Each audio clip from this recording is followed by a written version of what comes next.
Bismillahirrahmanirrahim. Alhamdulillah nahmaduhu wa nasta'inuhu wa nastaghfiruh wa na'udzu billahi min shururi anfusina wa min sayyiati a'malina. May yahdihillahu fala mudilla lahu wa may yudlil fala hadiya lahu. Ashhadu an la ilaha illallah wahdahu la syarika lahu wa ashhadu anna sayyidana Muhammadan abduhu wa rasuluh. Allahumma salli wa sallim wa barik ala sayyidina wa maulana Muhammad wa ala alihi wa ashabihi wa zurriyyatihi wa mawalah, amma ba'du. Yang kita hormati dan kita cintai para habaib dan para alim ulama, para muhibbin, hadirin hadirat rahimakumullah. Pertama-tama kita panjatkan puji dan syukur kehadirat Allah Subhanahu wa taala, yang mana dengan taufik dan hidayah serta pertolongan inayah yang diberikan kepada kita, dapat kembali kita berkumpul di majelis yang penuh berkah ini.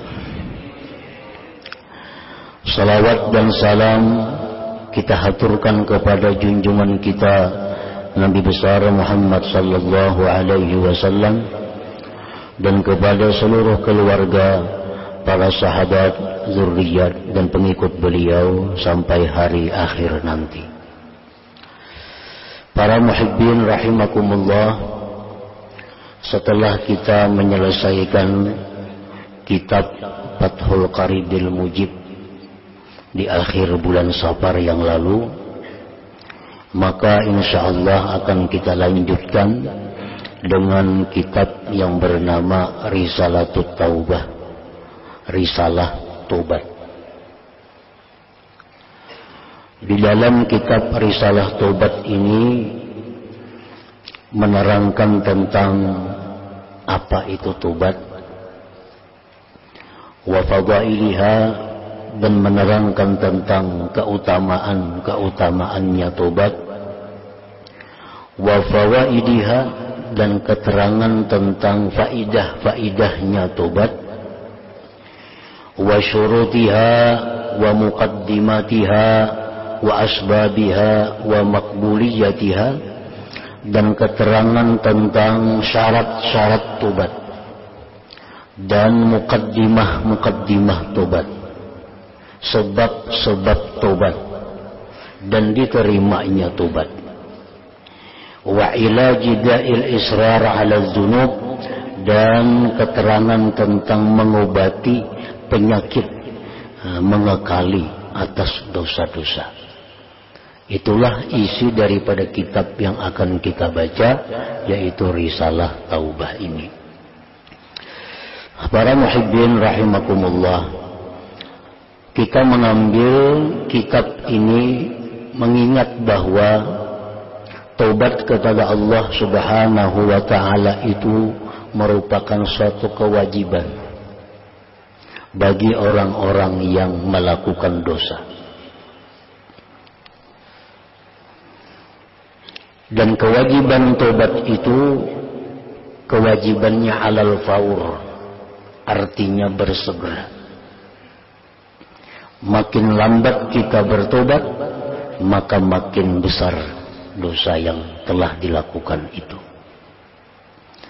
Dan mengingat bahwa dalam pergaulan kita sehari-hari, baik di masyarakat, baik di pasar, baik di kantor, baik dimanapun, sulit untuk menghindar daripada dosa itu. Nah, maka oleh karena itu, untuk menghapuskan kesalahan-kesalahan kita sehari-hari ini, maka diperlukanlah untuk selalu bertobat kepada Allah Subhanahu wa ta'ala. Para muhibbin rahimakumullah, kita tidak akan bisa bertobat kepada Allah kalau kita tidak kenal bahwa yang kita lakukan itu satu dosa. Bagaimana kita bisa tobat kalau kita tidak mengetahui dosa? Orang yang tahu dosa pun belum tentu bisa tobat, apalagi yang tidak tahu dosa. Nah, dosa itu datang dari berbagai penjuru, dari berbagai arah di tubuh kita ini. Dosa bisa datang dari mata. Dosa bisa datang dari telinga. Dosa bisa datang dari mulut. Dosa bisa datang dari tangan, kaki, perut, dan lain-lainnya. Nah, masing-masing dosa itu kita kenali agar kita bisa tobat daripadanya. Dan dosa yang paling sering kita lakukan tanpa kita sadari adalah dosa tarkul amri bil ma'ruf wa nahyi 'anil munkar. Itu dosa yang selalu ada pada kita, adalah dosa di mana kita meninggalkan amar ma'ruf nahi munkar. Padahal setiap hari kita melihat munkarat. Setiap hari kita bertemu hal-hal yang dilarang oleh Allah. Tapi kita kesulitan untuk menegurnya. Kesulitan untuk merubahnya karena berbagai macam faktor, berbagai macam alasan.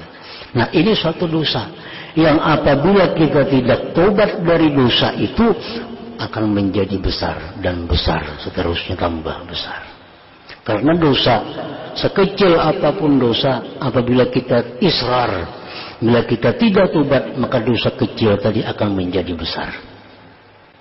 Nah, para muhibbin rahimakumullah. Jadi dosa kita yang selalu ada adalah bahwa kita ini seringkali membiarkan satu kemunkaran yang kita lihat. Padahal Rasulullah sudah jelas menyatakan bahwa man ra'a minkum munkaran falyughayyirhu biyadihi. Siapa di antara kalian yang melihat suatu kemunkaran, maka rubahlah kemunkaran itu. Nah, ini dosa kita. Dan ini seringkali luput dari tobat kita. Di rumah tangga kita melihat anak kita berbuat kemunkaran. Kadang-kadang kita oleh karena sudah terbiasa, kita biarkan kemunkaran itu. Nah, yang kedua lagi dosa yang mungkin sering kita lalai bahwa itu adalah dosa ar-ridha bil maksiat. Setuju dengan maksiat. Ini lebih parah lagi daripada meninggalkan nahi munkar. Meninggalkan nahi munkar itu artinya dia melihat munkar sebagai sesuatu hal yang biasa. Melihat orang di hadapannya ada liwat membuka aurat, di hadapannya ada liwat orang macam-macam warna-warni. Nah, tanpa setuju dan tidak setuju, namun biasa. Nah, ini suatu dosa. Yang lebih berat lagi adalah setuju. Nah, setuju. Ada orang yang berpakaian yang munkar, kita setuju melihatnya. Nah, ini suatu dosa. Dosa yang sering kita hasilkan melalui televisi itu dosa ini, ridha bil maksiat. Sebenarnya melihat televisi itu tayangan apapun tidak jadi masalah, karena itu hanya berupa gambar. Tetapi yang membuat dosa adalah setujunya kita dengan perilaku, dengan gaya yang ada di televisi itu. Itu yang membuat kita dosa. Kita bertelanjang melihat orang di TV, kada apa-apa. Japa aja kada batal kada wudu. Kada batal wudu, orang bertelanjang di TV, bebinian di TV, japa kada batal wudu. Tapi kita katuju melihat, nah katujunya itu yang jadi dosa. Nah, ini dosa yang seringkali kita luput tobat dari badannya. Karena setiap hari kita melihat televisi. Setiap hari kita membaca Quran, bagi yang baca Quran. Di situ banyak gambar-gambar yang maksiat. Nah, tanpa ada sedikit pun rasa benci dengan suatu kemaksiatan itu. Nah, ini dosa yang mestinya kita sadar bahwa kita mesti tobat daripada yang demikian itu. Nah, para muhibbin rahimakumullah, dan lagi tobat ini diperlukan fauran, segera. Sebesar apapun dosa kita kepada Allah, kalau kita segera tobat, Allah akan mengampuni dosa itu. Asalkan sesuai dengan syarat, rukun, dan tata caranya tobat itu. Allah menjamin bahwa mengampuni dosa. Nah, apabila kita memperlambat tobat, walaupun dosa kecil, dosa kecil kita tunda karena tobatnya. Nah, ini akan menjadi besar.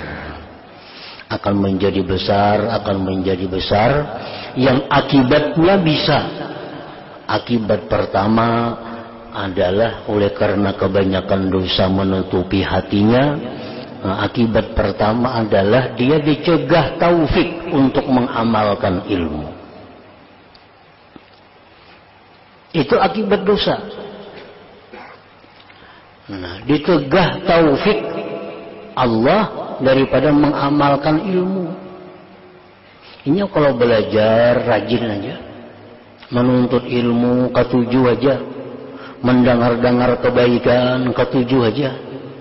Tapi untuk mempraktikkan itu dia kada diberi Allah taufik, kada diberi Allah kemudahan, kekuatan. Nah, ini dosanya menutupi hatinya. Oleh karena apa? Oleh karena israr, oleh karena meninggalkan tobat dari dosa. Kan tobat itu menyesal dosa. Nah, ini meninggalkan menyesali itu. Nah, apabila sampai di batas itu bahwa dia sudah kesulitan mengamalkan ilmu, dan ini banyak terjadi pada kita. Dosa kita sudah sampai ke titik itu, di mana kita sulit mengamalkan ilmu. Banyak kita saksikan, banyak kita lihat orang yang rajin menuntut ilmu, tapi akhlaknya tidak berubah. Tutur katanya kada berubah. Daripada suka menggibah orang, suka menggunjing orang, suka menyinggung orang, suka menghinakan orang. Padahal ini menuntut ilmunya aktif, menuntut ilmunya rajin, tapi kada bisa mengamalkan ilmu. Karena apa? Karena ada dosa-dosa menutupi hatinya yang mencegah taufik Allah.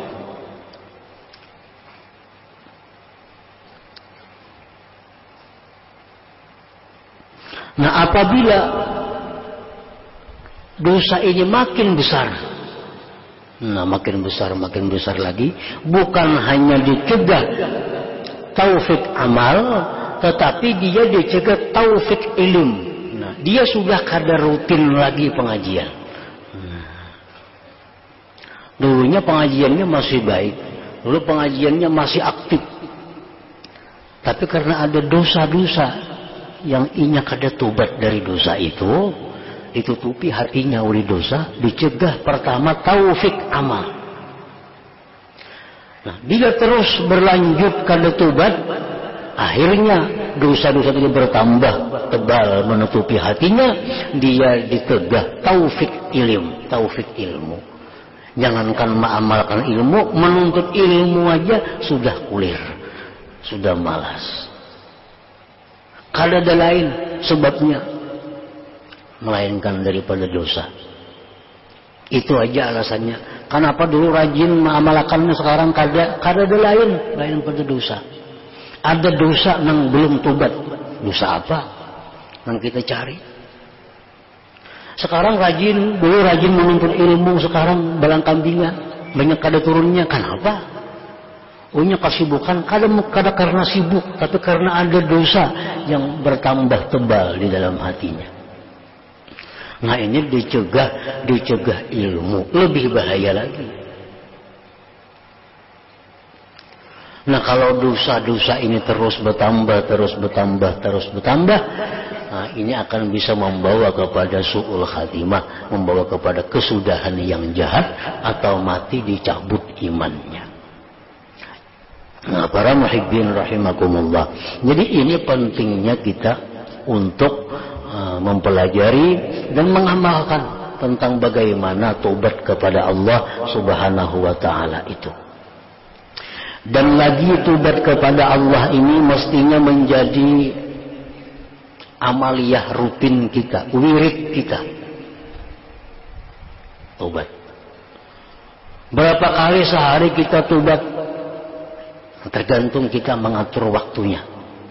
Bisa kita tobat itu sesudah tiap-tiap sembahyang fardu, atau kita bisa tobat itu setiap hari 2 kali sehari, imba asar, imba maghrib, atau imba subuh. Nah, kenapa demikian? Supaya kita kada terlalu sulit untuk muhasabah, menghitung dosa. Karena mau sekali setahun malam nisfu Sa'ban aja tobat, banyak kali ingatnya lagi. Malam nisfu Sa'ban sekali istighfar kabir, malam nisfu Sa'ban sekali, kebanyakan luputnya. Kalau kayak hitungan lagi dosa.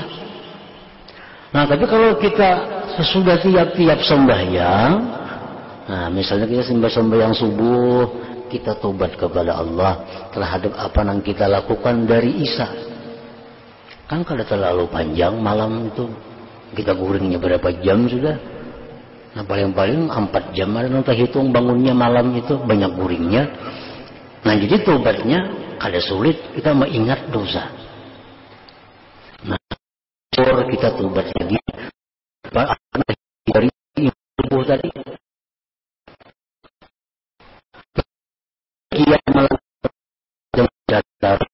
maka kita akan bersih. Tidak ada dosa besar apabila disertai dengan taubat dan istighfar. Tapi tidak ada dosa kecil kalau itu dilakukan dengan israr, dengan mengekali. Arti mengekali itu bukan hari-hari memperbuat dosa, ada. Arti mengekali itu sekali melakukan dosa kecil tapi kada bertobat, itu mengekali ngarannya. Sekali Joshua minum teh di warung kada bayar. Sekali, tapi 20 tahun sudah itu. Nah, kada tobat lagi. Nah, ini israr ngarannya. Jadi besar dosanya. Karena 20 tahun selalu berlipat ganda dosa yang kecil tadi. Malam tadinya membunuh orang, malam tadinya berzina, malam tadinya minum arak, malam tadinya merampok, tapi subuhnya tobat kepada Allah, nah, dosa-dosa besar itu akan dihapuskan oleh Allah Subhanahu wa taala. Nah, jadi itulah beberapa alasan, beberapa pertimbangan kita mengulang kembali tentang tobat kepada Allah Subhanahu wa taala ini. Mudah-mudahan kita dapat mengamalkannya dengan bagus, dengan teratur, sehingga diri kita ini bersih dan kita kada dicegah Allah daripada taufik amal, sehingga bisa mengamalkan ilmu yang kita terima dari Allah. Dan kita kada dicegah daripada taufik ilmu, sehingga kita suka mendengar nasihat agama, suka mendengar nasihat Al-Quran dan nasihat para alim ulama dan junjungan kita Rasulullah Sallallahu Alaihi Wasallam. Nah, para muhibbin rahimakumullah, insyaallah kitabnya akan kita baca pada minggu yang akan datang, karena minggu ini belum datang kitabnya. إلى حضرة النبي صلى الله عليه وسلم. الفاتحة. أعوذ بالله من الشيطان الرجيم. بسم الله الرحمن الرحيم.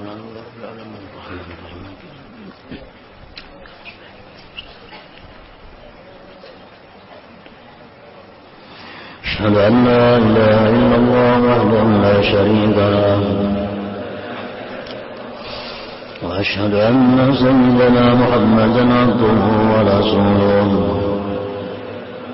لا إله إلا الله نستغفر الله. لا إله إلا الله نستغفر الله. لا إله إلا الله نستغفر الله. لا إله إلا الله ونتوب إلى الله. لا إله إلا الله محمد رسول الله صلى الله عليه وسلم ويا أيها الرجل منه شفاعة صلوا عليه وسلموا تسليما اللهم صل وسلم